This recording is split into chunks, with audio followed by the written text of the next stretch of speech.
실버 탐정단 완전판 스토리 프롤로그 새로운 시작. 2024년 봄 서울 강남구 대치동에 위치한 고급 아파트 단지 해피힐즈에는 1200세대가 거주하고 있다. 30층 높이의 5개 동으로 이루어진 이 단지는 각종 편의시설과 넓은 조경으로 유명하지만 그 이면에는 크고 작은 미스터리들이 숨어 있다. 박철수는 오늘도 새벽 5시에 일어나 산책을 위해 집을 나선다. 35년간 강력계 형사로 일하다 3년 전 정년 퇴직한 그에게 은퇴 생활은 예상보다 심심했다. 아내를 10년 전 먼저 떠나보낸 후 혼자 사는 그의 일상은 단조로웠다. 그런 그에게 아파트에서 벌어지는 작은 사건들이 새로운 활력을 불어넣기 시작했다. 한 장 첫 번째 사건, 사라진 반지의 미스터리. 사건 발생 3월 어느 화요일 아침 1502호에 거주하는 윤미경 45세 씨가 관리사무소에 신고를 했다. 전날 저녁 헬스장에서 운동 후 샤워를 하면서 벗어둔 결혼 반지가 사라졌다는 것이다. 30평형대 아파트에 거주하는 윤 씨는 남편과 중학생 딸과 함께 살고 있으며 그 반지는 결혼 20주년 기념으로 새로 맞춘 500만 원짜리 다이아몬드 반지였다. 관리사무소 직원들은 청소부들에게 문의해봤지만 아무도 본 적이 없다고 했다. CCTV를 확인해봐도 특별히 의심스러운 사람은 없었다. 경찰에 신고하기에는 증거가 부족하고 그렇다고 그냥 넘어가기에는 아까운 금액이었다. 박철수의 등장. 박철수는 아침 산책 중 관리사무소 앞에서 울고 있는 윤미경 씨를 발견했다. 오랜 수사 경험으로 단번에 상황을 파악한 그는 윤 씨에게 다가가 상황을 들어보았다. 반지를 언제 마지막으로 확인하셨나요? 어제 저녁 7시경 헬스장에 들어갈 때까지는 분명히 끼고 있었어요. 운동 전에 락커에서 벗어서 작은 주머니에 넣어두었거든요. 그 주머니를 어디에 뒀죠?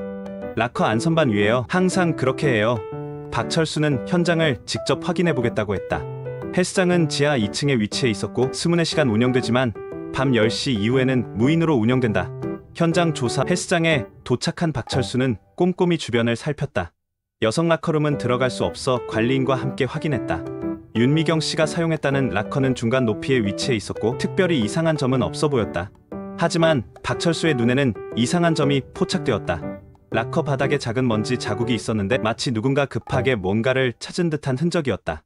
또한 근처 락커들의 문이 미세하게 열려있는 것들이 몇 개 있었다. CCTV는 언제까지 확인해 보셨나요? 박철수가 관리인에게 물었다. 어제 저녁 6시부터 밤 12시까지 확인해봤는데 특별한 건 없었어요. 그럼 12시 이후는 안 봤다는 얘기네요. 단서 발견. 박철수는 CCTV 영상을 다시 확인해달라고 요청했다. 새벽 2시경 헬스장에 들어오는 한 사람의 모습이 포착되었다. 모자를 깊게 눌러쓰고 마스크를 한 사람이었는데 키는 170cm 정도로 보였다. 이 사람이 거주자인가요? 박철수가 물었다. 네, 출입카드를 사용했으니까요. 하지만 얼굴이 안 보여서 누군지는 모르겠어요. 박철수는 출입기록을 확인해달라고 했다. 새벽 2시 3분에 들어와서 2시 47분에 나간 기록이 있었다. 44분 동안 헬스장에 있었던 것이다. 새벽에 44분간 운동을 했다는 게 이상하지 않나요? 박철수가 중얼거렸다. 보통 새벽 운동을 하는 사람들은 더 오래 하죠. 준비 운동, 본 운동, 샤워까지 하면 최소 1시간은 걸리는데 김영희의 한류. 박철수가 사건을 조사하고 있다는 소문이 아파트에 퍼지면서 같은 동에 사는 김영희 69세가 관심을 보였다. 40년간 대학병원에서 수간호사로 일한 그녀는 은퇴 후 시간이 많아 이런 일에 흥미를 느꼈다. 철수씨, 혼자서 탐정 놀이 하시는 거예요? 김영희가 웃으며 말했다. 놀이가 아니라 진짜 사건이에요. 도와주시겠어요? 재미있겠는데요. 제가 간호사 일할 때도 환자들 물건 도난 사건이 종종 있었거든요. 김영희는 실용적인 접근을 제안했다. 일단 그 시간대에 카드를 사용한 사람의 목록을 확인해보는 게 어떨까요? 관리사무소에서 개인정보라고 안 알려줄 수도 있지만 일단 시도해볼 만해요. 수사의 전개. 관리사무소는 처음에는 개인정보 보호를 이유로 출입기록 공개를 거부했다. 하지만 박철수가 자신의 경력을 밝히고 윤미경 씨의 동의서를 받아오자 협조하기로 했다.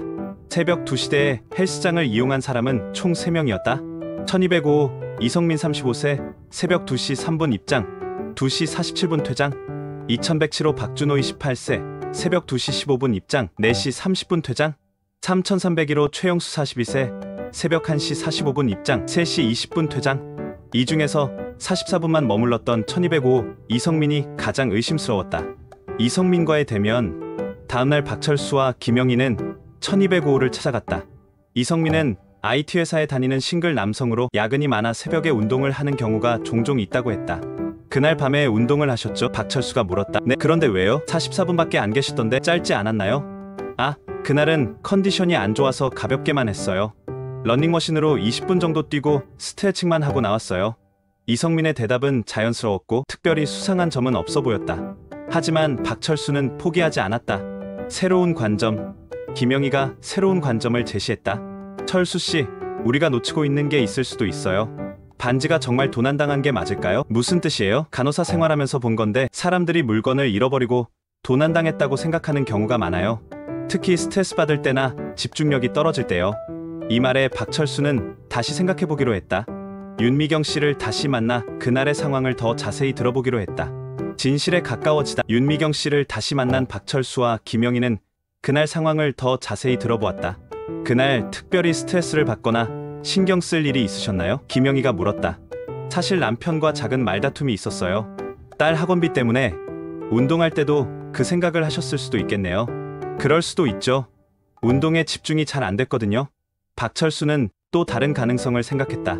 혹시 그날 평소와 다르게 한 행동이 있었나요? 아주 사소한 것이라도요. 윤미경 씨는 잠시 생각하더니 말했다. 맞다. 그날 운동 중간에 화장실을 갔었어요. 평소에는 운동 끝나고 가는데 그날은 중간에 갔었어요. 그때 반지는 어떻게 했죠? 잠깐만요. 화장실 갈 때 주머니를 가져갔나요? 아니면 락커에 둔 채로 갔나요? 이 질문에 윤미경 씨는 당황했다. 정확히 기억이 나지 않는다는 것이다. 화장실 수색. 박철수와 김영희는 윤미경 씨와 함께 여성 화장실을 수색했다. 세 번째 칸에서 변기 뒤편 바닥 틈새에서 반짝이는 무언가를 발견했다. 이거 혹시? 김영희가 조심스럽게 집어 올렸다. 맞아요. 제 반지예요. 윤미경 씨가 소리쳤다. 반지는 화장실 바닥에 떨어져 있었다. 윤미경 씨가 화장실에 갈 때 주머니를 가져갔는데 이를 보면서 반지가 바닥에 떨어진 것이었다. 어두운 화장실에서는 눈에 띄지 않았고 청소하는 분들도 변기 뒤편까지는 꼼꼼히 보지 못했던 것이다. 첫 번째 사건 해결. 결국 도난 사건이 아니었네요. 박철수가 웃으며 말했다. 하지만 덕분에 제 반지를 찾았어요. 정말 고마워요. 윤미경 씨가 감격해했다. 김영희는 이 경험을 통해 배운 것이 있다고 했다. 성급하게 도난이라고 단정하지 말고 모든 가능성을 열어두고 생각해야 한다는 걸 배웠어요. 박철수도 동감했다. 35년 수사 경험에도 불구하고 아직도 배울 것이 많다는 생각이 들었다. 두 번째 사건, 베란다의 비밀 메시지. 사건의 시작. 첫 번째 사건이 해결된 지 일주일 후, 이번에는 2803호에 사는 혼자 사는 할머니 정순자 78세 씨로부터 신고가 들어왔다. 베란다에 키우는 화분에서 이상한 쪽지가 발견되었다는 것이다. 정순자 할머니는 아들 가족이 미국에 살고 있어 혼자 거주하고 있었다. 매일 베란다에서 화초를 가꾸는 것이 유일한 낙이었는데 어느 날 장미 화분 흙 속에서 작은 종이 조각이 나왔다. 그 종이에는 이상한 문구가 적혀 있었다. 7회 1 오후 8시 비일 주차장. 박철수와 김영희의 조사. 소문을 들은 박철수와 김영희가 정순자 할머니를 찾아갔다. 할머니는 무서워하며 경찰에 신고할까 고민하고 있었다. 할머님, 이 쪽지를 언제 발견하셨나요? 박철수가 물었다. 3일 전이에요. 장미 화분에 물을 주려고 흙을 파보는데 이게 나왔어요. 혹시 누군가 할머님께 연락을 취하려고 한 적이 있나요? 할머니는 없다고 했다. 하지만 최근 며칠 동안 베란다 쪽에서 이상한 소리가 들렸다고 했다. 김영희가 베란다를 자세히 살펴보았다. 28층 높이여서 외부에서 올라오기는 불가능해 보였다. 하지만 위아래층에서 내려오거나 올라올 수는 있을 것 같았다. 최만수의 합류. 이때 3층에서 올라온 최만수 75세가 합류했다. 전직 중학교 교장으로 은퇴한 그는 아파트 분여회 활동을 하면서 주민들과 친분이 두터웠다. 박철수와 김영희의 활동을 듣고 흥미를 느껴 도움을 주고 싶다고 했다. 혹시 2903호나 2703호 분들과 이야기해보셨나요? 최만수가 물었다. 아직 안 해봤어요. 왜요? 제가 아는 바로는 2903호에는 고등학생 아들이 있고 2703호에는 대학생 딸이 있어요. 젊은 사람들이 장난을 칠 수도 있잖아요. 이는 좋은 지적이었다. 세 사람은 위아래층을 방문하기로 했다. 위아래층 조사. 2903호를 방문했을 때 집에는 고등학생 아들 김준석 17세만 있었다. 부모님은 맞벌이로 늦게 들어오신다고 했다. 혹시 베란다에서 아래층으로 뭔가 내려보낸 적 있니? 최만수가 부드럽게 물었다. 아니요, 없는데요. 왜요? 그냥 궁금해서. 최근에 베란다 청소를 했거나 하지 않았나? 준석이는 없다고 했지만 뭔가 어색한 기색을 보였다. 2703호를 방문했을 때는 아무도 집에 없었다. 저녁에 다시 오기로 했다. 메시지에서 저녁에 세 사람은 다시 모여서 메시지를 분석해보았다. 3회 7회 뭘까요? 김영희가 물었다. 날짜일까요? 3월 7일 1일? 최만수가 추측했다. 아니면 동호수? 3동 7호 1호? 박철수가 말했다. 하지만 해피힐즈 아파트는 101동부터 105동까지 있었고 3동은 없었다. 혹시 다른 의미일까요? 김영희가 생각에 잠겼다. 병원에서 일할 때 환자들이 종종 암호 같은 걸 써놓곤 했거든요. 새로운 발견. 그날 밤 박철수는 잠이 오지 않아 아파트 주변을 산책하고 있었다. 밤 8시경 지하 1층 주차장을 지나가던 중 이상한 장면을 목격했다. 한 젊은 남성이 특정 주차 구역 비마인 기다리고 있는 것 같았다. 박철수는 멀리서 지켜보았다. 분 정도 후 또 다른 사람이 나타났다. 두 사람은 잠깐 대화를 나눈 후 뭔가를 주고받았다. 거리가 멀어서 정확히 뭔지는 보이지 않았지만 작은 봉투 같은 것이었다. 진실 규명. 다음날 박철수는 김영희와 최만수에게 어젯밤 일을 이야기했다. 그럼 그 메시지가 정말 약속을 정한 거였을 수도 있겠네요. 김영희가 말했다. 하지만 왜 정순자 할머님 화분에? 최만수가 의아해했다. 세 사람은 다시 정순자 할머니를 찾아갔다. 이번에는 좀 더 구체적으로 물어보기로 했다. 할머님, 혹시 최근에 베란다에서 이상한 소리를 들었다고 하셨는데 어떤 소리였나요? 뭔가 끌리는 소리? 아니면 뭔가 떨어뜨리는 소리 같았어요. 며칠 동안 들었나요? 일주일 정도요. 매일 밤 8시 반쯤에 이정자의 합류. 이때 회계사 출신 이정자 71세가 우연히 이들의 대화를 들었다. 같은 층에 사는 그녀는 숫자에 민감해서 7에 1이라는 메시지에 관심을 보였다. 혹시 이 숫자가 좌표나 위치를 나타내는 건 아닐까요? 이정자가 말했다. 무슨 뜻이에요? 박철수가 물었다. 3층, 7번째 베란다, 1번째 화분. 이런 식으로요. 이는 새로운 관점이었다. 하지만 정순자 할머니는 28층에 살고 있었다. 아니면 반대로 28층에서 3번째, 7번째 이런 식일 수도 있어요. 이정자가 계속했다. 패턴 발견. 네 사람은 베란다를 다시 자세히 관찰했다. 정순자 할머니의 베란다에는 화분이 총 12개 있었는데 왼쪽부터 3번째 줄, 7번째 위치, 첫 번째 화분이 바로 장미 화분이었다. 맞아요. 3의 화분의 위치를 나타내는 거였어요. 김영희가 소리쳤다. 그럼 누가 왜 이런 메시지를 남긴 걸까? 진범 추적. 밤 8시 네 사람은 정순자 할머니 집에서 대기했다. 베란다에서 무슨 일이 일어나는지 확인하기 위해서였다. 8시 20분경 위층에서 이상한 소리가 들렸다. 무언가 줄에 매달려 내려오는 소리였다. 박철수가 베란다로 나가보니 29층에서 낚싯줄 같은 것이 내려와 있었다. 줄 끝에는 작은 봉투가 매달려 있었다. 누구세요? 박철수가 위를 향해 소리쳤다. 위에서 당황하는 소리가 들리더니 줄이 급하게 올라갔다. 29층 방문. 네 사람은 급히 29층으로 올라갔다. 2903호를 노크했을 때 어머니가 나왔다. 무슨 일이세요? 아드님과 이야기할 일이 있는데요. 잠시 후 김준석이 나왔다. 얼굴이 창백했다. 내가 메시지를 보낸 거니? 박철수가 물었다. 준석이는 한참을 망설이다가 고개를 끄덕였다. 사연 공개. 김준석의 어머니도 함께 앉은 자리에서 준석이는 사연을 털어놓았다. 사실 아래층 할머니가 혼자 계시는 걸 보고 안쓰러워서요. 매일 베란다에서 꽃을 키우시는데 외로워 보였어요. 그래서 처음에는 그냥 꽃 씨앗을 선물로 내려보내려고 했어요. 하지만 직접 주면 거절하실 것 같아서. 준석이는 계속 설명했다. 메시지는 자신이 아래층 베란다에 선물을 둘 테니 찾아보라는 뜻이었다는 것이다. 3회 7회 정말로 화분의 위치였고 오후 8시 비일 주차장은 자신이 그 시간에 선물을 준비하러 가는 시간이었다. 그럼 어젯밤 주차장에서 본 사람이. 박철수가 깨달았다. 네, 화원 아르바이트하는 형한테 꽃 씨앗을 받았어요. 감동적인 결말. 사연을 들은 정순자 할머니는 눈물을 흘렸다. 이런 고마운 일을 왜 직접 말하지 않았니? 할머니가 부담스러워하실까 봐서요. 준석이의 어머니도 감동했다. 아들의 따뜻한 마음을 알게 되어 기뻤다고 했다. 앞으로는 이런 일 있으면 직접 말하렴. 할머니도 좋아하실 거야. 최만수가 준석이에게 말했다.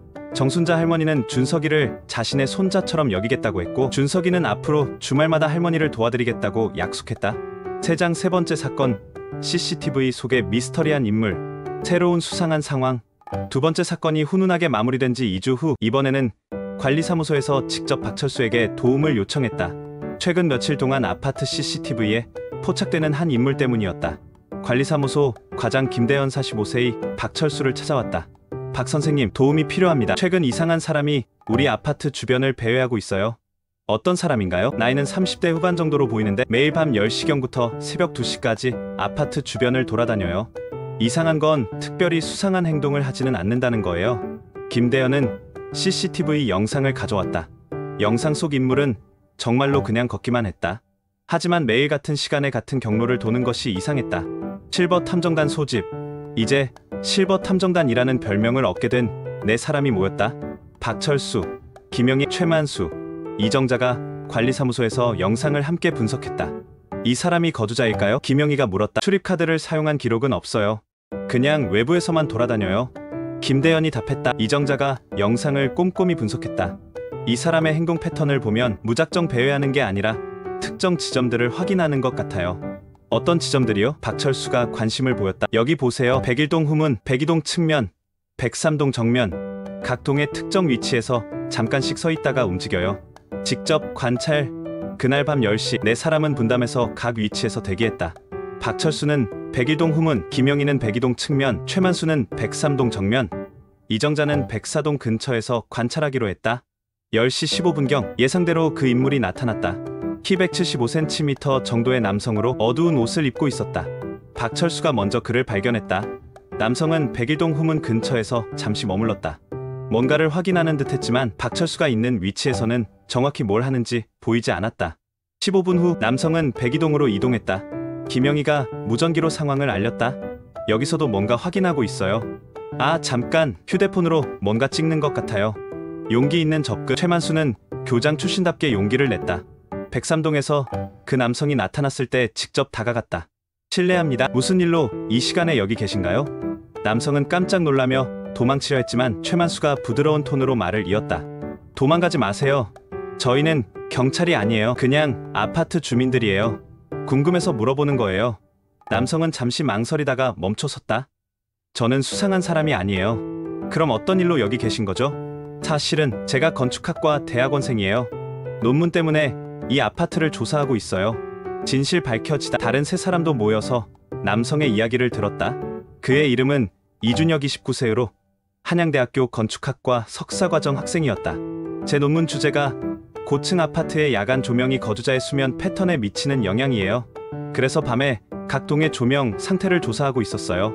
준혁은 배낭에서 논문 자료와 카메라를 꺼내 보여주었다. 정말로 각 동의 야간 조명 상태를 촬영하고 기록한 자료들이었다.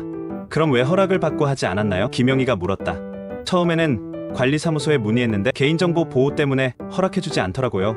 그래서 외부에서만 촬영하기로 했어요. 법적으로는 문제없다고 교수님이 말씀하셨거든요. 오해 해결. 박철수는 준혁의 말이 진실인지 확인하기 위해 한양대학교에 전화해봤다. 정말로 이준혁이라는 학생이 있었고 해당 논문을 진행 중이라는 확인을 받았다. 그럼 이제 어떻게 하죠? 김대현 과장이 물었다. 최만수가 해결책을 제시했다. 준혁 씨, 앞으로는 관리사무소에 미리 알려주시는 게 어떨까요? 주민들이 불안해하거든요. 네, 그럴게요. 사실 저도 수상하게 보일 수 있다는 건 생각 못했어요. 이정자가 덧붙였다. 논문이 완성되면 저희에게도 결과를 알려주세요. 우리 아파트가 수면에 좋은 환경인지 궁금해요. 새로운 인연. 이 일을 계기로 준혁은 아파트 주민들과 친해졌다. 그의 논문 연구를 위해 몇몇 주민들이 자발적으로 참여하기도 했다. 3개월 후 준혁의 논문이 완성되었을 때 해피힐즈 아파트는 야간 조명 관리가 매우 잘 되어 있어 거주자들의 수면 질이 높다는 결과가 나왔다. 우리가 살고 있는 곳이 이렇게 좋은 곳인 줄 몰랐네요. 김영희가 웃으며 말했다. 내장 네 번째 사건, 새벽에 수상한 소음, 또 다른 신고. 실버 탐정단의 명성이 아파트에 알려지면서 이번에는 1704호에 사는 신혼부부 이민준 32세, 박소영 29세 부부가 도움을 요청했다. 최근 2주 동안 새벽 3시경에 이상한 소리가 들려서 잠을 못 자겠어요. 소영이 말했다. 어떤 소리인가요? 박철수가 물었다. 쿵쿵거리는 소리랑 뭔가 끌리는 소리? 그리고 가끔 물 흐르는 소리도 나요. 민준이 덧붙였다. 처음에는 위층에서 나는 소리인 줄 알았는데 위층분께 여쭤봐도 그런 적 없다고 하시더라고요. 소음의 정체 파. 실버 탐정단은 1704호를 방문해서 직접 들어보기로 했다. 하지만 낮에는 아무 소리도 들리지 않았다. 새벽에 다시 와봐야겠어요. 이정자가 말했다. 그날 밤 새벽 2시 30분 네 사람은 1704호에서 대기했다. 3시 정각에 정말로 이상한 소리가 들리기 시작했다. 쿵, 쿵, 끌리는 소리. 김영희가 귀를 기울였다. 이 소리가 위에서 나는 게 아니라 옆에서 나는 것 같아요. 옆이요? 박철수가 의아해했다. 네. 1703호나 1705호에서요. 옆집 조사. 다음날 네 사람은 1703호와 1705호를 방문했다. 1703호는 60대 부부가 거주하고 있었는데 새벽에 그런 소리를 낼 일은 전혀 없다고 했다. 하지만 최근 며칠 동안 본인들도 이상한 소리를 들었다고 했다. 1705호는 30대 싱글 남성 최성우가 혼자 살고 있었다. 야근이 많은 회사원이라 새벽에 집에 없는 경우가 많다고 했다. 혹시 새벽 3시경에 집에 계신 적 있으세요? 최만수가 물었다. 거의 없어요. 보통 그 시간에는 야근 중이거나 회식하고 있어요. 빈 집의 수상함. 이정자가 예리한 지적을 했다. 그럼 집이 비어있는 시간에 소음이 나는 거네요? 그게 더 이상해요. 박철수도 동감했다. 빈집에서 소음이 난다는 것은 뭔가 다른 이유가 있을 수 있다. 혹시 배관 문제일까요? 김영희가 추측했다. 그럴 수도 있겠네요. 관리사무소에 문의해봅시다. 배관 점검. 관리사무소에서 배관 점검을 실시했다. 1705호 화장실과 주방 배관을 확인해본 결과 특별한 이상은 없었다. 하지만 점검을 하던 배관공이 이상한 점을 발견했다. 여기 화장실 벽 쪽에 뭔가 다른 소리가 나는데요. 벽을 두드려 보니 다른 곳과 소리가 달랐다. 마치 뒤쪽에 빈 공간이 있는 것 같았다. 숨겨진 공간 발견. 더 자세한 조사 결과 1705호 화장실 벽 뒤쪽에 작은 빈 공간이 있다는 것을 알게 되었다. 아파트 설계상 있을 수 없는 공간이었다. 이상하네요. 설계도면에는 이런 공간이 없는데. 김대현 과장이 당황했다. 박철수가 제안했다. 벽을 조금 뜯어보는 게 어떨까요? 집주인 동의를 받고요. 최성우는 흔쾌히 동의했다. 궁금하기도 했고 소음 문제도 해결하고 싶었기 때문이다. 충격적인 발견. 벽을 조심스럽게 뜯어본 결과 정말로 작은 방 같은 공간이 나타났다. 그리고 그 안에는 놀라운 것들이 있었다. 오래된 일기장, 사진들, 그리고 작은 금고가 있었다. 일기장을 펼쳐보니 20년 전 날짜가 적혀 있었다. 이게 뭘까요? 김영희가 일기를 읽어보았다. 일기의 내용은 충격적이었다. 이 아파트가 처음 건설될 당시 어느 건설업체 직원이 개인적인 물건들을 숨겨둔 것이었다. 과거의 비밀. 일기의 주인은 김태식이라는 사람이었다. 1990년대 말 이 아파트 건설에 참여했던 현장 감독이었다. 일기에 따르면 그는 건설 과정에서 발견한 부정 행위의 증거들을 이 공간에 숨겨두었다고 되어 있었다. 왜 이런 걸 숨겨둔 걸까요? 이정자가 궁금해했다. 일기를 더 읽어보니 김태식은 부정 행위를 고발하려 했지만 회사로부터 위협을 받았다는 내용이 있었다. 그래서 증거들을 안전한 곳에 숨겨두고 때를 기다렸다는 것이었다. 새벽 소음의 정체? 그럼 새벽 소음은 무엇이었을까? 배관공이 설명했다. 이 숨겨진 공간이 배관과 연결되어 있어서 물의 압력 변화에 따라 공간 내부의 물건들이 움직이는 소리였을 것 같아요. 새벽 시간에는 물 사용량이 적어서 배관 압력이 변하거든요. 정말로 새벽 3시경은 대부분의 주민들이 잠들어 있어 물 사용량이 최소가 되는 시간이었다. 이때 배관 내 압력 변화로 숨겨진 공간의 물건들이 움직이면서 소음이 발생했던 것이다. 김태식 찾기. 실버 탐정단은 김태식을 찾아보기로 했다. 20년이 지난 지금 그가 어디에 있는지, 그리고 이 증거들을 어떻게 처리해야 할지 고민이었다. 최만수가 인맥을 동원해서 수소문한 결과 김태식은 현재 부산에서 건설 컨설턴트로 일하고 있다는 것을 알게 되었다. 전화로 연락을 취한 결과 김태식은 매우 놀라워했다. 정말요? 그게 아직도 있었어요? 20년 만에 재회. 김태식은 다음 주말에 서울로 올라왔다. 60대가 된 그는 20년 전 일을 생생히 기억하고 있었다. 그때 정말 힘들었어요. 부정 행위를 고발하려고 했는데 오히려 저를 해고시키려고 했거든요. 그래서 증거를 숨기신 거군요. 네. 언젠가는 진실이 밝혀질 거라고 생각했어요. 진실의 시효. 하지만 20년이 지난 지금 그 시절의 부정 행위들은 이미 시효가 지난 상황이었다. 법적으로는 처벌할 수 없는 상황이었다. 김태식은 아쉬워했지만 그래도 진실이 밝혀진 것만으로도 마음이 후련하다고 했다. 이제야 마음의 짐을 덜 수 있을 것 같아요. 새로운 시작. 김태식은 그 증거들을 건설업계의 투명성을 위한 교육 자료로 사용하겠다고 했다. 과거의 부정을 처벌하는 대신 미래의 올바른 건설을 위한 교훈으로 삼겠다는 것이었다. 최성우는 그 공간을 작은 서재로 개조하기로 했다. 20년간 숨겨져 있던 공간이 새로운 용도로 사용되는 것이었다. 새벽 소음 문제도 해결되었다. 숨겨진 공간이 발견되면서 배관 구조가 개선되어 더 이상 소음이 발생하지 않게 되었다. 5장 5번째 사건. 사라진 애완동물들. 연속 실종 사건. 어느 날 아침 아파트에 충격적인 소식이 퍼졌다. 지난 한 달 동안 애완동물 3마리가 연속으로 실종되었다는 것이었다. 첫 번째는 805의 골든 리트리버 해피, 두 번째는 1203호의 페르시안 고양이 나비, 세 번째는 2101호의 비글 초코였다. 처음에는 각각 우연한 사고로 생각했지만 연속으로 발생하자 주민들이 불안해하기 시작했다. 긴급 소집. 실버 탐정단은 긴급히 소집되었다. 애완동물 실종은 단순한 미스터리가 아니라 주민들의 안전과도 관련된 심각한 문제였다. 세 마리 모두 어떻게 사라진 걸까요? 김영희가 걱정스럽게 말했다. 박철수가 각 사례를 정리했다. 해피는 산책 중에 사라졌고, 나비는 베란다에서 사라졌고, 초코는 지하 주차장에서 사라졌어요. 장소도 시간도 다 다르네요. 이정자가 메모하며 말했다. 하지만 공통점이 있을 거예요. 최만수가 추론했다. 현장 조사. 네 사람은 각각의 실종 현장을 방문했다. 805 주인 김미연 38세는 눈물을 흘리며 상황을 설명했다. 해피와 아파트 주변을 산책하고 있었는데 잠깐 전화를 받는 사이에 사라졌어요. 목줄을 풀어준 것도 아닌데 1203호의 이영수 45세는 나비의 실종 당시 상황을 설명했다. 나비는 베란다에서 일광욕을 즐기는 걸 좋아해요. 방충망도 있고 안전하다고 생각했는데 2101호의 최정민 52세는 초코가 사라진 상황을 얘기했다. 지하주차장에서 차에 초코를 태우려고 했는데 갑자기 어디론가 뛰어가더니 안 보이더라고요. 공통 패턴 찾기. 이정자가 세심하게 분석한 결과 몇 가지 공통점을 발견했다. 첫째, 모두 낮 시간 오후 2에 4시에 발생했어요. 둘째, 모두 주인이 잠깐 한눈을 판 사이에 사라졌어요. 셋째, 모두 평소와 다른 행동을 보였다고 해요. 평소와 다른 행동이요? 박철수가 관심을 보였다. 해피는 평소 얌전한데 갑자기 흥분했다고 하고, 나비는 평소 베란다에서 자는데 갑자기 어디론가 가려고 했다고 해요. 초코도 평소에는 주인 곁을 안 떠나는데 갑자기 뛰어갔다고 하고요.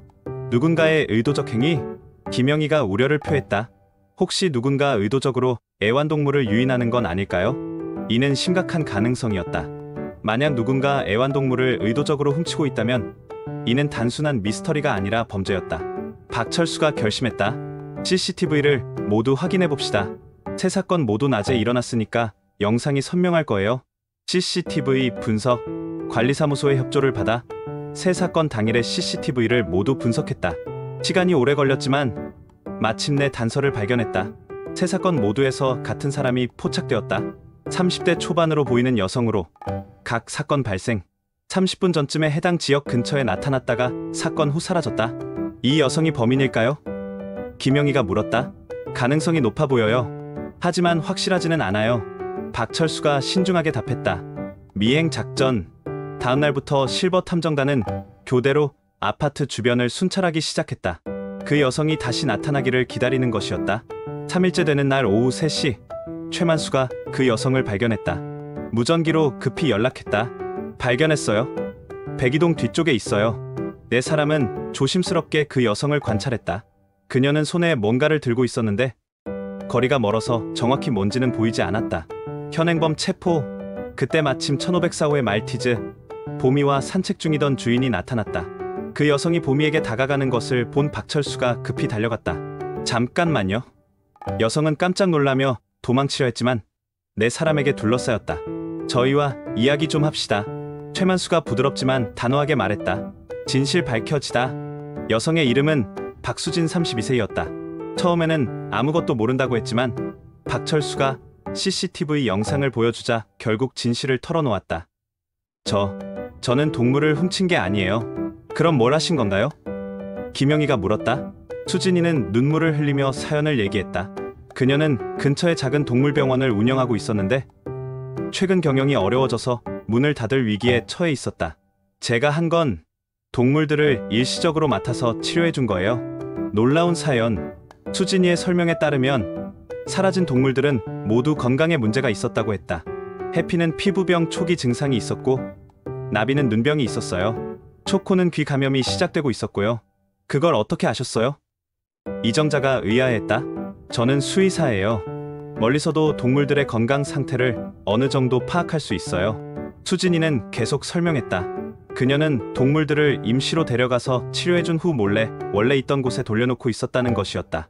의도와 방법, 왜 주인들에게 말씀 안 하시고 그렇게 하셨나요? 최만수가 물었다. 처음에는 말씀드리려고 했어요. 하지만 갑자기 낯선 사람이 와서 당신 애완동물이 병에 걸렸다고 하면 사기꾼으로 생각하실 것 같았어요. 수진이의 말에는 일리가 있었다. 실제로 애완동물을 미끼로 하는 사기가 종종 있었기 때문이다. 그래서 어떻게 하신 거예요? 박철수가 물었다. 동물들이 좋아하는 간식으로 유인해서 병원으로 데려가서 치료해주고 회복되면 몰래 원래 있던 곳에 돌려놨어요. 동물들의 행방. 그럼 지금 그 동물들은 어디 있나요? 김영희가 급히 물었다. 병원에 있어요. 치료가 거의 끝나가서 곧 돌려드리려고 했어요. 네 사람은 수진이와 함께 동물병원으로 갔다. 정말로 해피, 나비, 초코가 모두 건강한 모습으로 있었다. 해피의 피부병은 완전히 치료되었고 나비의 눈병도 깨끗하게 나았으며 초코의 귀 감염도 치료되어 있었다. 주인들과의 만남. 실버 탐정단은 각 동물의 주인들을 불러서 상황을 설명했다. 처음에는 분노했던 주인들도 수진이의 사연을 듣고 동물들의 건강해진 모습을 보자 마음이 누그러졌다. 김미연이 해피를 안으며 말했다. 해피 피부가 정말 좋아졌네요. 언제부터 아팠는지도 몰랐는데. 이영수도 나비를 보며 감탄했다. 나비 눈이 이렇게 맑을 줄이야. 평소에 눈물을 많이 흘렸는데 그게 병이었군요. 최정민은 초코의 귀를 확인하며 말했다. 초코가 자꾸 귀를 긁어서 이상하다고 생각했는데 정말 고마워요. 새로운 시작. 주인들은 수진이에게 치료비를 지급하겠다고 했다. 또한 앞으로 정기적으로 애완동물 건강검진을 받겠다고 약속했다. 수진이는 눈물을 흘리며 고마워했다. 저도 잘못된 방법이었다는 걸 알아요. 앞으로는 제대로 된 방법으로 도움을 드리고 싶어요. 최만수가 제안했다. 우리 아파트에서 정기적으로 애완동물 건강 상담회를 열어보는 게 어떨까요? 수진이 선생님이 도와주시면 될 것 같은데요. 이 제안에 모든 주민들이 찬성했다. 수진이의 동물병원도 새로운 전환점을 맞게 되었고 아파트 애완동물들의 건강도 더욱 체계적으로 관리될 수 있게 되었다. 6장 6번째 사건, 엘리베이터의 이상한 행동. 기계적 미스터리. 한 달 후, 이번에는 기술적인 문제가 발생했다. 103동 엘리베이터가 이상한 행동을 보이기 시작한 것이다. 특정 시간대 오후 7회, 9시에 엘리베이터가 아무도 부르지 않았는데 저절로 특정 층들을 오르내리기 시작했다. 15층, 23층, 8층을 반복해서 오가는 패턴이었다. 관리사무소에서는 엘리베이터 회사에 점검을 의뢰했지만 기술적으로는 아무런 문제가 없다는 답변을 받았다. 실버 탐정단 출동. 이번에는 기계가 문제네요. 박철수가 말했다. 하지만 기계도 누군가 조작할 수 있잖아요. 김영희가 지적했다. 이정자가 엘리베이터 로그를 분석해달라고 관리사무소에 요청했다. 회계사 출신답게 데이터 분석에 능했던 그녀는 패턴을 찾는데 특화되어 있었다. 15층, 23층, 8층. 이 숫자들의 특별한 의미가 있을까요? 최만수가 궁금해했다. 각 층 조사. 네 사람은 해당 층들을 방문해서 무엇인가 특별한 점이 있는지 확인했다.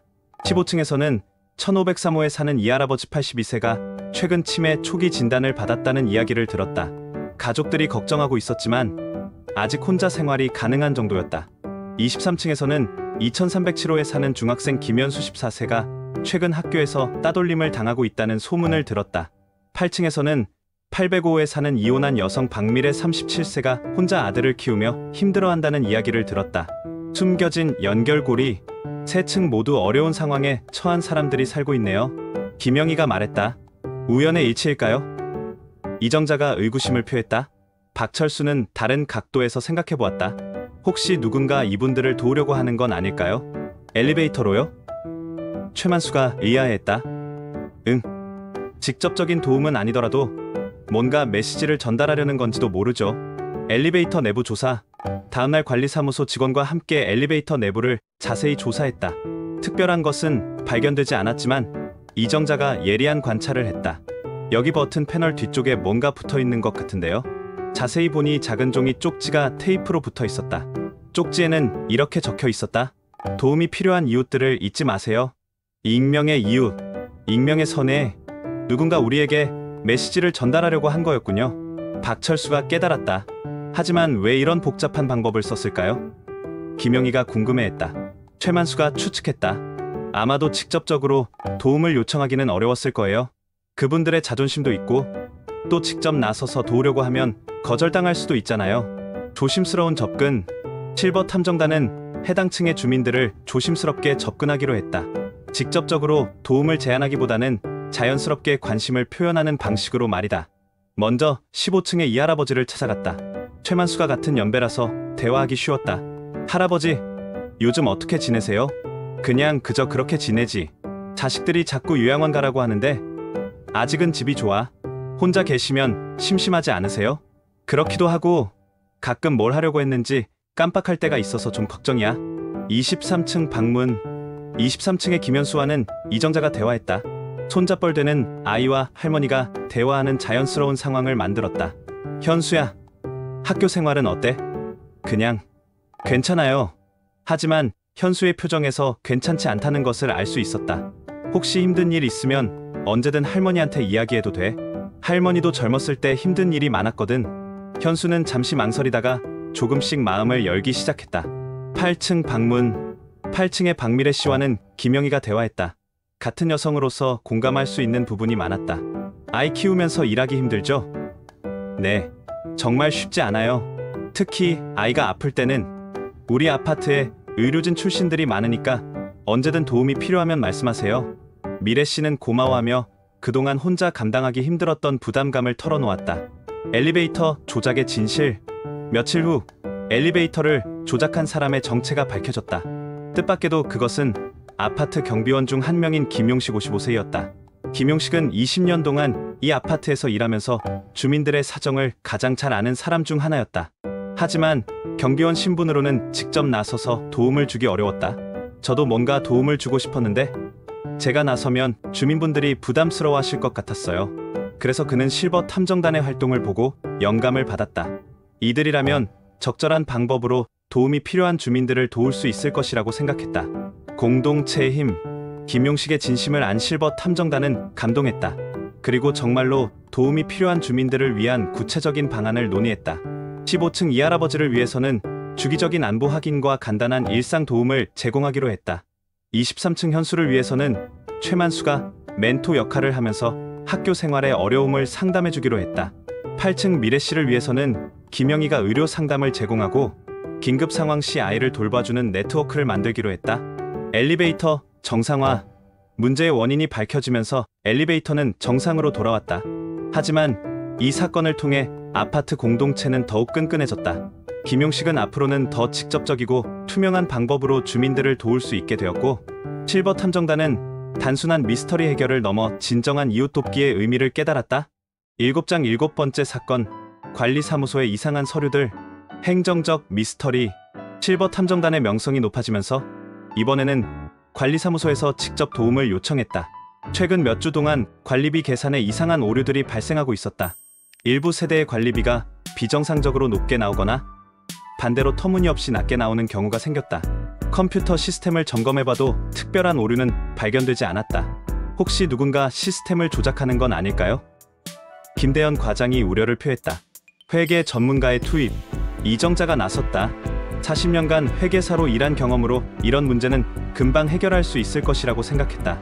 일단 최근 3개월간의 모든 관리비 계산 내역을 보여주세요.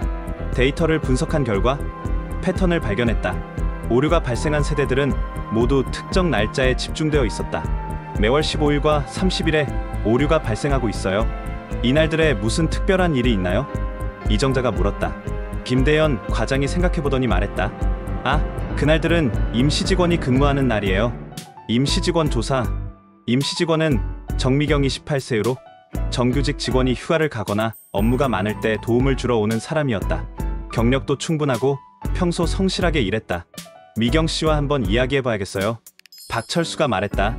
하지만 정미경을 만나기 전에 실버 탐정단은 먼저 그녀의 작업 패턴을 관찰하기로 했다. 은밀한 관찰. 다음 15일 네 사람은 관리사무소 근처에서 정미경의 행동을 관찰했다. 겉으로 보기에는 평범하게 일하는 것 같았다. 하지만 김영희가 예리한 관찰을 했다. 저 사람이 특정 서류를 처리할 때마다 휴대폰을 보는 것 같아요. 휴대폰을요? 박철수가 관심을 보였다. 네, 뭔가 확인하는 것 같아요. 휴대폰의 비밀. 최만수가 자연스럽게 관리사무소로 들어가서 정미경과 대화를 나누었다. 관리비 문의를 하는 척하면서 그녀의 행동을 가까이서 관찰했다. 정미경이 서류를 처리하면서 휴대폰 메모장을 확인하는 것을 확인했다. 메모 내용은 보이지 않았지만 분명히 뭔가를 참고하고 있었다. 미경 씨, 업무가 복잡해 보이네요. 최만수가 말을 걸었다. 네? 관리비 계산이 좀 복잡해서요.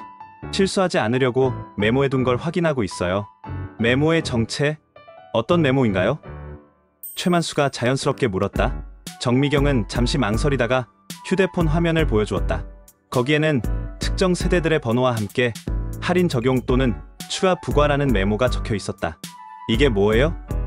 최만수가 궁금해했다. 사실은 정미경이 주저하다가 말했다. 제가 개인적으로 파악한 각 세대의 특별한 사정들이에요. 개인적인 판단. 정미경의 설명을 들어보니 놀라운 사연이 있었다. 그녀는 이 아파트에서 자랐고 많은 주민들의 사정을 개인적으로 알고 있었다. 1205호는 아버지가 실직하셔서 힘들어하시고 2108호는 할머니가 혼자 사시는데 수입이 적으시거든요. 그래서 제가 조금씩 도움을 드리고 싶었어요. 반대로 일부 세대에는 추가 부과를 했다고 했다. 3301호는 별장도 있고 여유가 있으신데 공동 전기료 같은 걸 좀 더 부담하셔도 될 것 같아서요. 선의의 오해. 정미경의 행동은 순수한 선의였지만 명백한 직권 남용이었다. 개인의 판단으로 관리비를 임의로 조정하는 것은 아무리 좋은 의도라도 옳지 않았다. 미경 씨 마음은 이해하지만 이렇게 하면 안 돼요. 이정자가 부드럽게 설명했다. 관리비는 정해진 규정에 따라 공정하게 산정되어야 해요. 개인적인 사정을 고려하더라도 다른 방법이 있을 거예요. 정미경은 자신의 행동이 잘못되었다는 것을 깨달았다. 죄송해요. 도움이 되고 싶었는데. 올바른 해결 방법. 실버 탐정단은 관리사무소와 함께 올바른 해결 방법을 찾았다. 첫째, 경제적 어려움을 겪는 세대를 위한 정당한 관리비 지원 제도를 만들기로 했다. 둘째, 여유가 있는 세대들의 자발적인 기부를 통한 이웃돕기 기금을 조성하기로 했다. 셋째, 이런 문제들을 투명하게 논의할 수 있는 주민대표회의를 정기적으로 개최하기로 했다. 시스템 정상화, 관리비 계산 오류는 모두 수정되었고 앞으로는 정해진 규정에 따라 공정하게 산정되기로 했다. 정미경은 자신의 실수를 인정하고 앞으로는 올바른 방법으로 도움을 주겠다고 약속했다. 제가 너무 성급했네요. 하지만 정말로 도움이 필요한 분들이 계시는 건 사실이에요. 박철수가 격려했다. 마음씨는 정말 착하시네요. 앞으로는 우리가 함께 올바른 방법을 찾아봅시다. 8장 8번째 사건. 지하주차장의 정체불명 차량. 새로운 미스터리. 어느 날 아침 지하주차장에서 이상한 신고가 들어왔다. B2층 구석 자리에 번호판이 없는 검은색 승용차 한 대가 며칠째 주차되어 있다는 것이었다. 차량은 깨끗했고 새 차처럼 보였지만 번호판이 없어서 누구 차인지 알 수 없었다. 관리사무소에서는 견인을 고려하고 있었다. 혹시 새로 입주한 분의 차는 아닐까요? 김대현 과장이 추측했다. 하지만 최근 입주자 명단을 확인해봐도 해당되는 사람이 없었다. 차량 조사. 실버 탐정단이 지하주차장으로 내려가서 직접 차량을 확인했다. 정말 새 차 같은데? 김영희가 말했다. 하지만 번호판이 없다는 게 이상해요. 이정자가 지적했다. 박철수가 차량 주변을 꼼꼼히 살펴보았다. 차 안에는 아무것도 없었고 특별한 단서도 없었다. CCTV로 이 차가 언제 들어왔는지 확인해 볼까요? 최만수가 제안했다. CCTV 분석. 관리사무소의 협조를 받아 지하주차장 CCTV를 확인했다. 3일 전 새벽 4시경에 이 차량이 들어온 것을 확인할 수 있었다. 하지만 운전자의 얼굴은 모자와 마스크로 가려져서 식별할 수 없었다. 차량이 주차된 후 운전자는 도보로 나갔다. 이상하네요. 왜 번호판을 떼고 주차했을까요? 김영희가 의구심을 표했다. 혹시 불법적인 일과 관련이 있는 건 아닐까요? 이정자가 걱정했다. 차량 내부 조사. 박철수가 제안했다. 관리사무소 직원과 함께 차량 내부를 확인해보는 게 어떨까요? 비상 상황일 수도 있잖아요. 차량은 잠겨있지 않았다. 내부를 확인해본 결과 글러브 박스에서 차량 등록증을 발견했다. 등록증에 적힌 소유자는 이성훈 45세였고 주소는 해피힐즈 아파트 2205였다. 2205요? 최만수가 기억을 떠올렸다. 그 집은 한 달 전에 이사 간 걸로 아는데요. 이성훈 찾기. 실버 탐정단은 이성훈의 행방을 찾기 시작했다. 2205호는 정말로 비어 있었고 새로운 세입자가 들어올 예정이라고 했다. 관리사무소에 문의한 결과 이성훈은 한 달 전에 이사를 갔지만 정확한 새 주소는 남기지 않았다고 했다. 이상하네요. 차는 왜 두고 간 걸까요? 김영희가 궁금해했다. 최만수가 2205호의 이전 이웃들에게 물어보았다. 이성훈 씨가 어떤 분이었나요? 혼자 사시는 분이었는데 조용하고 성실해 보였어요. 그런데 이사 가기 며칠 전에 좀 이상했어요. 어떻게 이상했나요? 뭔가 급하게 짐을 싸고 전화 통화를 많이 하시더라고요. 목소리도 좀 다급해 보였고요. 단서 발견. 이정자가 차량 등록증을 더 자세히 살펴보았다. 이 차가 언제 구입된 건지 보세요. 불과 2개월 전이에요. 새 차를 사고 얼마 안 되어서 버리고 간다는 게 말이 안 되죠. 박철수가 추론했다. 김영희가 또 다른 가능성을 제시했다. 혹시 급한 사정이 생겨서 차를 가져갈 수 없는 상황이 된 건 아닐까요? 번호판의 비밀. 그때 박철수가 중요한 단서를 발견했다. 차량 뒤쪽 번호판 자리를 자세히 보니 번호판이 떼어진 흔적이 있었다. 번호판을 일부러 뗀 게 아니라 누군가 가져간 것 같아요. 박철수가 말했다. 누가 왜 번호판을 가져갔을까요? 최만수가 의구심을 표했다. 이정자가 추측했다. 혹시 이성훈 씨가 급하게 이사를 가면서 차량 추적을 막기 위해 일부러 번호판을 뗀 건 아닐까요? 진실에 접근. 실버 탐정단은 좀 더 적극적으로 이성훈을 찾기로 했다. 최만수의 인맥을 통해 이성훈의 직장을 알아냈다. 이성훈은 중소기업에서 격리 업무를 하고 있었는데 한 달 전부터 출근하지 않고 있었다. 실종자 신고를 해야 하는 건 아닐까요? 김영희가 걱정했다. 박철수가 신중하게 말했다. 일단 좀 더 조사해보고 결정합시다. 개인적인 사정이 있을 수도 있으니까요. 이성훈의 출연. 그날 저녁 놀라운 일이 일어났다. 이성훈이 직접 아파트에 나타난 것이다. 지하주차장에서 자신의 차를 확인하고 있는 이성훈을 박철수가 발견했다. 이성훈 씨죠? 이성훈은 깜짝 놀라며 도망치려 했지만 박철수가 차분하게 말했다. 도망가지 마세요. 우리는 경찰이 아니에요. 그냥 궁금해서 찾고 있었을 뿐이에요. 사연 공개. 이성훈은 한참을 망설이다가 자신의 사연을 털어놓았다. 사실 제가 회사에서 횡령 혐의를 받고 있어요. 정말 횡령을 하신 건가요? 이정자가 직접적으로 물었다. 아니에요. 저는 결백해요. 하지만 증거가 부족해서. 이성훈의 설명에 따르면 그가 일하던 회사에서 큰 금액의 돈이 사라졌는데 격리를 담당하던 그가 의심을 받게 되었다는 것이다. 진짜 범인이 따로 있다는 증거를 찾기 위해 숨어 있었어요. 진실 규명. 이정자가 회계 전문가로서 도움을 주겠다고 제안했다. 회사 장부를 보여주시면 문제점을 찾아드릴 수 있을 것 같아요. 이성훈은 처음에는 망설였지만 실버 탐정단의 진심을 느끼고 도움을 받기로 했다. 이정자가 회사 장부를 분석한 결과 정말로 이상한 점들을 발견했다. 여기 보세요. 이 거래 내역들이 수상해요. 이성훈 씨가 접근할 수 없는 계정에서 돈이 빠져나갔어요. 진범 찾기. 추가 조사 결과 진짜 범인은 회사의 다른 직원이었다. 그 직원이 이성훈에게 혐의를 뒤집어 씌우기 위해 교묘하게 조작한 것이었다. 이 증거로 경찰에 신고하세요. 박철수가 조언했다. 정말 고마워요. 혼자서는 절대 못 찾았을 거예요. 이성훈이 눈물을 흘렸다. 한 주 후 진짜 범인이 체포되었고 이성훈의 무죄가 입증되었다.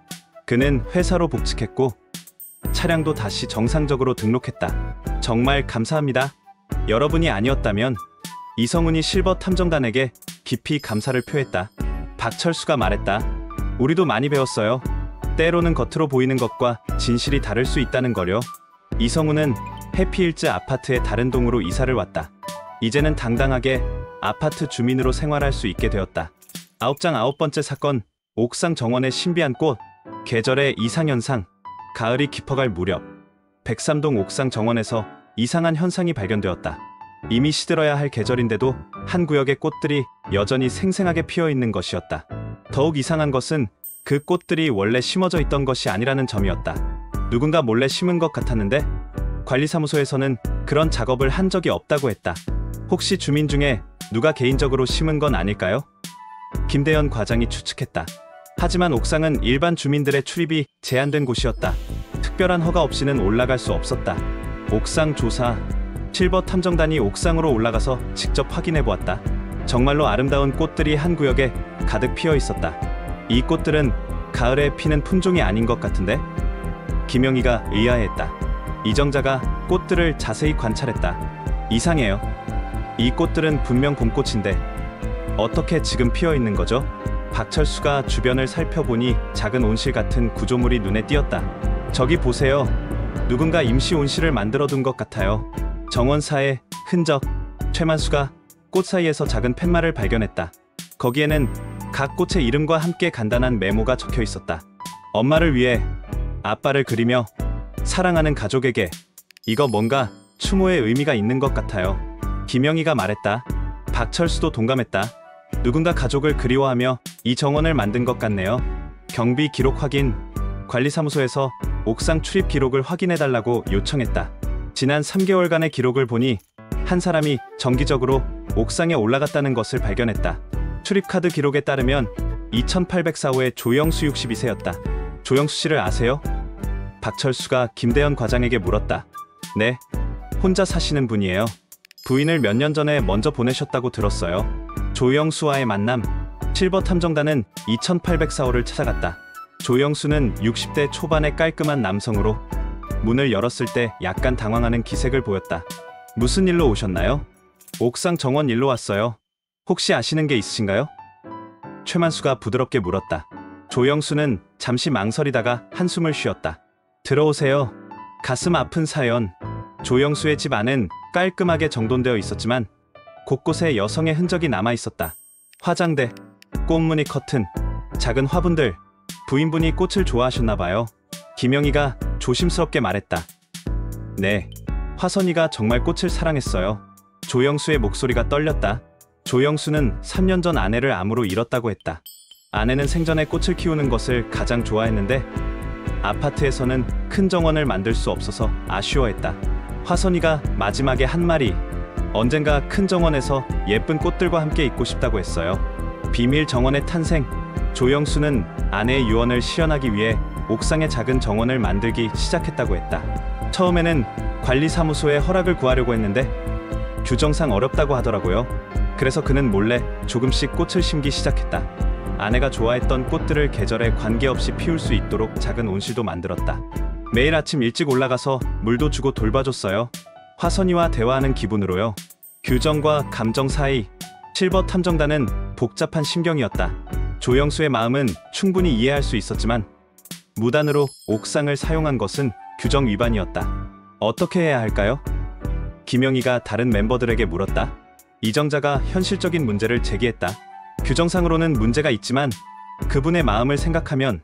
최만수가 해결책을 제시했다. 관리사무소와 상의해서 정식으로 허가를 받는 방법은 없을까요? 주민들의 마음. 박철수는 더 좋은 아이디어를 생각해냈다. 주민들에게 이 상황을 설명하고 의견을 들어보는 게 어떨까요? 실버 탐정단은 조영수의 동의를 받아 아파트 게시판에 상황을 설명하는 글을 올렸다. 물론 개인정보는 보호하면서 말이다. 반응은 의외였다. 많은 주민들이 조영수의 마음을 이해하고 지지한다는 의견을 보냈다. 저희도 가족을 그리워하는 마음합니다. 그런 아름다운 정원이라면 모두가 함께 즐겼으면 좋겠어요. 규정보다 마음이 더 중요한 것 같아요. 공동정원 프로젝트. 주민들의 뜨거운 반응에 관리사무소도 마음이 움직였다. 김대현 과장이 제안했다. 그럼 정식으로 옥상 공동정원을 만드는 건 어떨까요? 조영수 씨가 관리를 담당하시고 다른 주민들도 참여할 수 있도록요. 이 제안에 많은 주민들이 찬성했다. 조영수도 혼자만의 정원이 아니라 모두가 함께 할 수 있는 공간이 되는 것을 기뻐했다. 화선이도 많은 사람들이 꽃을 보고 기뻐하는 걸 좋아할 거예요. 새로운 시작. 한 달 후 103동 옥상에는 정식으로 화선이 기념 공동정원이 개장했다. 조영수가 주관리자가 되었고 많은 주민들이 자원봉사자로 참여했다. 정원에는 사계절 꽃이 피도록 다양한 품종이 심어졌고 작은 벤치도 설치되어 주민들의 휴식 공간이 되었다. 조영수는 이제 혼자가 아니었다. 많은 이웃들과 함께 아내를 기리는 아름다운 공간을 만들어가고 있었다. 화선이가 하늘에서 보고 있을 거예요. 이렇게 많은 사람들이 함께 해주셔서 고맙다고요. 조영수가 눈물을 닦으며 말했다. 10장 10번째 사건. 택배실에 사라지는 물건들. 새로운 도난 사건. 가을이 겨울로 접어드는 11월. 아파트에 새로운 문제가 발생했다. 택배실에서 물건들이 사라지기 시작한 것이다. 처음에는 한두 개씩이었지만 점점 빈도가 높아졌다. 주로 값비싼 물건들이 타겟이 되었는데 전자제품, 명품 가방, 고급 식품 등이었다. 이번에는 정말 도난 사건인 것 같아요.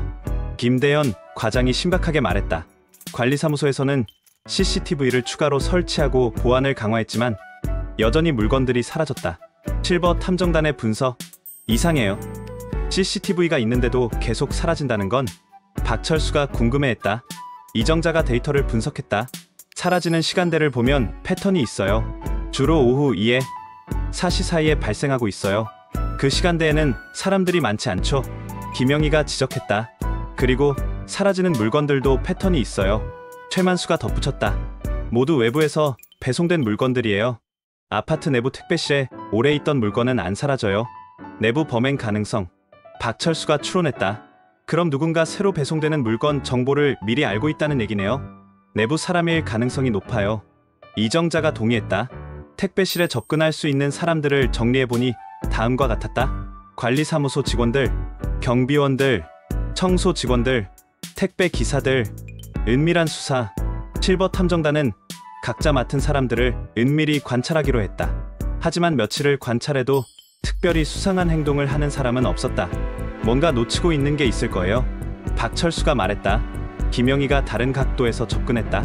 혹시 물건을 훔치는 게 아니라 다른 이유가 있는 건 아닐까요? 다른 이유요? 네. 예를 들어 배송 실수나 시스템 오류 같은. 배송 기사의 증언. 실버 탐정단은 자주 오는 택배 기사들과 이야기해보았다. 그중 한 명이 흥미로운 정보를 제공했다. 요즘 이상해요. 같은 주소로 같은 물건이 2번씩 배송되는 경우가 종종 있어요. 같은 물건이요? 이정자가 관심을 보였다. 네. 처음에는 제가 실수한 줄 알았는데 확인해보니 정말로 2번 주문된 거더라고요. 중복 주문의 비밀. 이 정보를 바탕으로 실버 탐정단은 새로운 가설을 세웠다. 누군가 일부러 같은 물건을 2번 주문한 후 하나는 정상적으로 받고 하나는 분실했다고 주장하는 것일 수도 있다. 그럼 도난이 아니라 보험 사기 같은 걸까요? 최만수가 추측했다. 가능성이 있어요. 요즘 온라인 쇼핑몰들이 분실 보상을 잘 해주거든요. 이정자가 설명했다. 함정 수사. 실버 탐정단은 함정을 설치하기로 했다. 가짜 고가품을 주문해서 택배실에 두고 관찰하는 것이었다. 박철수가 가짜 명품 가방 상자를 준비했고 내부에는 추적 장치를 설치했다. 그리고 택배실에 두고 은밀히 관찰했다. 이틀 후 추적 장치가 움직이기 시작했다.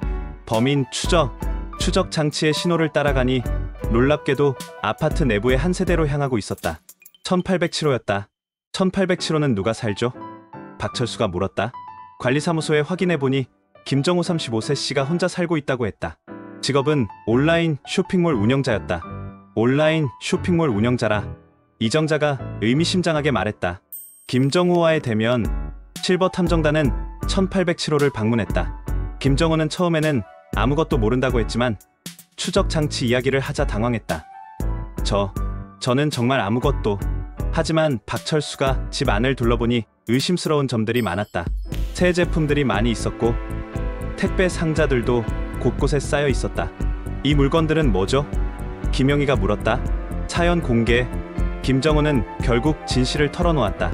사업이 어려워져서 어쩔 수 없었어요. 그의 설명에 따르면 온라인 쇼핑몰 사업이 부진하면서 빚이 늘어났다고 했다. 그래서 다른 쇼핑몰에서 물건을 주문한 후 분실했다고 주장해서 환불을 받고 실제로는 물건을 받아서 자신의 쇼핑몰에서 판매하는 수법을 쓰고 있었다.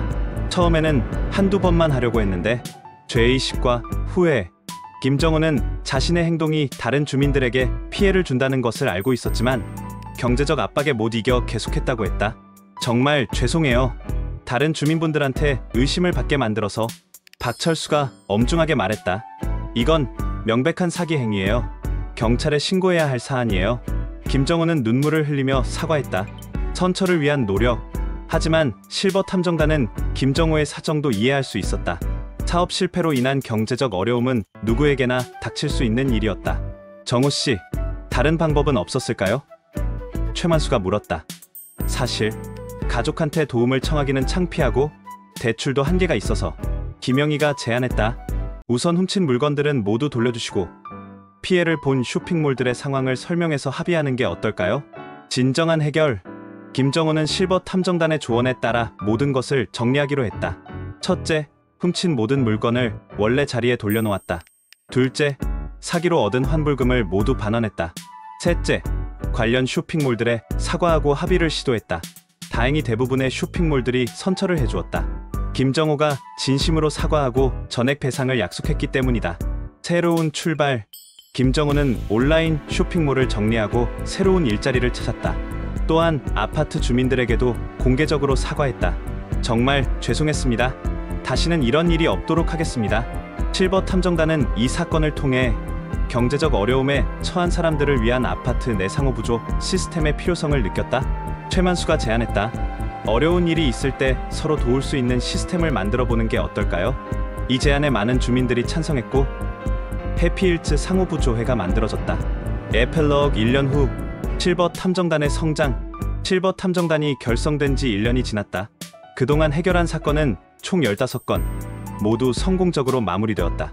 하지만 더 중요한 것은 사건 해결 과정에서 이루어진 아파트 공동체의 변화였다. 달라진 해피힐즈. 해피힐즈 아파트는 이제 단순한 주거 공간이 아니라 진정한 공동체가 되었다. 화선이 기념 공동정원은 주민들의 사랑받는 휴식 공간이 되었다. 애완동물 건강 상담회는 매월 정기적으로 열리고 있다. 상호부조회를 통해 어려운 주민들이 실질적인 도움을 받고 있다. 주민대표회의를 통해 모든 문제를 투명하게 논의하고 있다. 실버 탐정단의 새로운 역할. 이제 실버 탐정단은 단순한 미스터리 해결팀을 넘어서 아파트의 갈등, 조정자, 상담사, 그리고 이웃을 잇는 가교 역할을 하고 있다. 박철수는 35년간의 수사 경험을 바탕으로 주민들의 고민을 들어주고 해결책을 제시한다. 김영희는 의료진 출신의 따뜻함으로 주민들의 마음을 치유해준다. 최만수는 교육자 출신의 소통 능력으로 갈등을 중재하고 화합을 이끈다. 이정자는 회계사 출신의 논리적 사고로 복잡한 문제들을 정리하고 분석한다. 새로운 도전. 하지만 실버 탐정단의 활동은 여기서 끝나지 않는다. 최근에는 다른 아파트 단지에서도 도움을 요청하는 경우가 늘고 있다. 우리의 경험을 다른 곳에도 나눠주면 어떨까요? 박철수가 제안했다. 좋은 생각이에요. 하지만 우리 아파트가 우선이죠. 김영희가 웃으며 답했다. 진정한 의미. 실버 탐정단의 활동을 통해 내 사람은 은퇴 후의 삶이 끝이 아니라 새로운 시작이라는 것을 깨달았다. 오랜 경험과 지혜를 바탕으로 이웃을 돕고 공동체를 만들어가는 일은 어떤 일보다도 보람찬 일이었다. 우리가 탐정 놀이한다고 했는데 이제 보니 정말 중요한 일이었네요. 최만수가 감회에 젖어 말했다. 놀이가 아니라 사명이었어요. 박철수가 진지하게 답했다. 계속되는 이야기. 오늘도 해피힐즈 아파트 어딘가에서는 작은 미스터리가 일어나고 있을 것이다. 그리고 실버 탐정단은 언제든 준비되어 있다. 아파트 복도를 걸으며 주민들과 인사를 나누고 작은 변화에도 주의를 기울이며 도움이 필요한 이웃이 있다면 언제든 달려갈 준비가 되어 있다. 나이가 들어도 할 수 있는 일이 이렇게 많다니. 이정자가 만족스러워했다. 오히려 나이가 들어서 더 잘할 수 있는 일들이 있는 것 같아요. 김영희가 동의했다. 마지막 메시지. 실버 탐정단의 이야기는 단순한 추리물이 아니다. 그것은 나이를 먹어도 여전히 의미 있는 일을 할 수 있다는 희망의 메시지이고 이웃과 함께 만들어가는 공동체의 아름다움에 대한 이야기이다. 작은 관심과 배려가 모여서 큰 변화를 만들어낼 수 있다는 것. 그리고 진정한 행복은 혼자가 아니라 함께 만들어가는 것이라는 메시지를 담고 있다. 해피힐즈 아파트의 실버 탐정단. 그들의 이야기는 오늘도 계속되고 있다.